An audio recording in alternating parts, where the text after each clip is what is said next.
നമ്മുടെയൊക്കെ പല വീടുകളിലും ചെറിയ ചെറിയ വഴക്കും പ്രശ്നങ്ങളും ഉണ്ടാകാറില്ല. മാതാപിതാക്കൾ പറയുന്ന കാര്യങ്ങളോട് മക്കൾക്ക് ചിലപ്പോൾ വിയോജിപ്പ് കാണാം. മക്കളുടെ രീതികളെ അംഗീകരിക്കാൻ അച്ഛനമ്മമാർക്ക് സാധിച്ചെന്നും വരില്ല. ഇങ്ങനെ നിസ്സാര പ്രശ്നങ്ങളാണ് പല കുടുംബ കലഹങ്ങൾക്കും കാരണം. പിന്നീടത് മനസ്സമാധാനം തന്നെ തകർക്കും.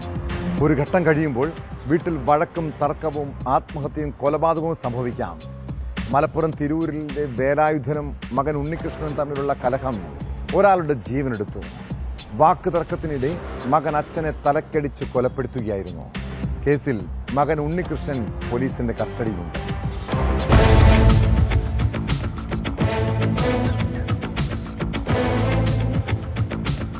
തിരൂർ തെക്കൻ അന്നാരയിൽ കഴിഞ്ഞ ദിവസം രാത്രിയാണ് സംഭവം. ചോറ് വിളമ്പുന്ന തവി കൊണ്ടുള്ള മകന്റെ ശക്തമായ അടിയേറ്റാണ് തെക്കൻ അന്നാര സ്വദേശി കുഴിപ്പയിൽ വേലായുധൻ എന്ന 65-കാരൻ മരിച്ചത്. മകൻ ഉണ്ണികൃഷ്ണനാണ് വേലായുധനെ തലക്കടിച്ചത്. തവി കൊണ്ട് 3 തവണ അടിച്ചെന്ന് ഉണ്ണികൃഷ്ണൻ തന്നെ മൊഴി നൽകിയിട്ടുണ്ട്. അടിയേറ്റ് അച്ഛന്റെ തലയിൽ നിന്ന് രക്തം വാർന്നു പോകുന്നത് കണ്ട ഉണ്ണികൃഷ്ണൻ തന്നെയാണ് വേലായുധനെ തിരൂർ ജില്ലാ ആശുപത്രിയിൽ എത്തിച്ചത്. പരിക്ക് ഗുരുതരമായതിനാൽ കോഴിക്കോട് മെഡിക്കൽ കോളേജ് ആശുപത്രിയിലേക്ക് മാറ്റിയ വേലായുധൻ രാത്രിയോടെ മരണത്തിന് കീഴടങ്ങി.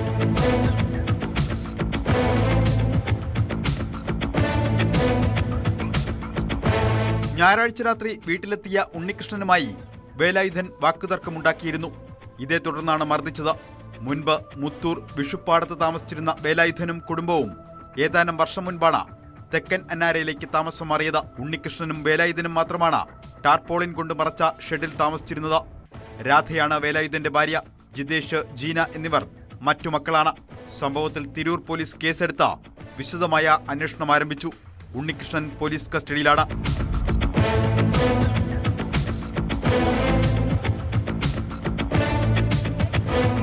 ന്യൂസ് 18 തിരൂർ.